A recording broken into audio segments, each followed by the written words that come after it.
وہ پیر صاحب نے کسی مرید کو تعویذ دی نا کہ انشاءاللہ بیٹا ہوگا، تو حضرت نے ساتھ ہی بھی کہا کہ تو سب ہلا جلا کر تم بھی ذرا اوپر نیچے ہوتے رہو، ایسا نہ ہو کہ تعویذ کے انتظار میں بیٹھ جائے، بلکہ آپ کی جو کوشش ہے وہ بھی جاری رہنا چاہیے۔ رسول اللہ صلی اللہ علیہ وسلم کی خدمت میں ایک شخص آیا، آپ نے کہا کیسے آنا ہوا؟ اس نے کہا اونٹ پر آیا ہو۔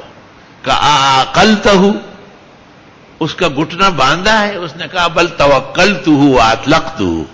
آپ نے کہا یہ توکل تھوڑا ہی ہے، آپ کے ذمہ جو کام تھا اس کا گھٹنا باندھا، وہ تم نے نہیں کیا ہے، آپ کی جو کوشش تھی وہ نہیں ہوئی، تم کس منہ سے کہتے ہو کہ یہ توکل ہے؟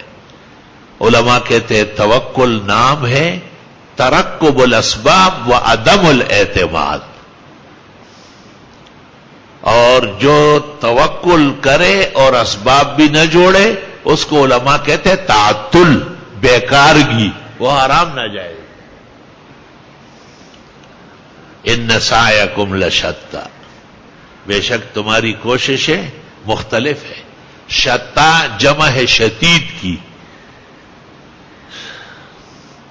جیسے مرضا جمع ہے مریض کی، اور جرحا جمع ہے جریح بمانے مجروح کے۔ فقہ میں آتا ہے کئی متفرقات ہوتے ہیں، کئی شتى المسائل ہوتے ہیں، وفیہ مسائل شتى ہے متفرقہ۔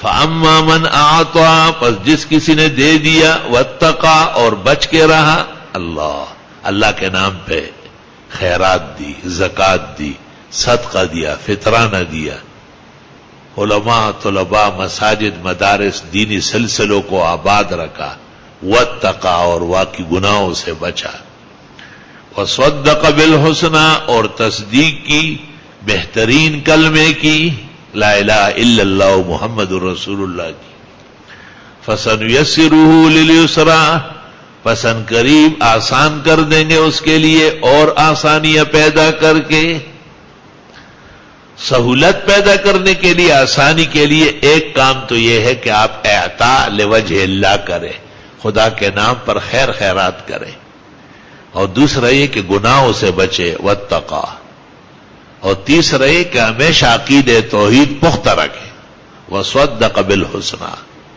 پھر آپ کے کاموں میں اللہ مدد کرے گا اور سہولت نصیب فرمائے گا۔ اظہر علی خان صاحب کی ویڈیو دیکھنے کے لیے اور سننے کے لیے، ان کے بیانات کو سننے کے لیے ہمارے چینل کو سبسکرائب ضرور کر لیں۔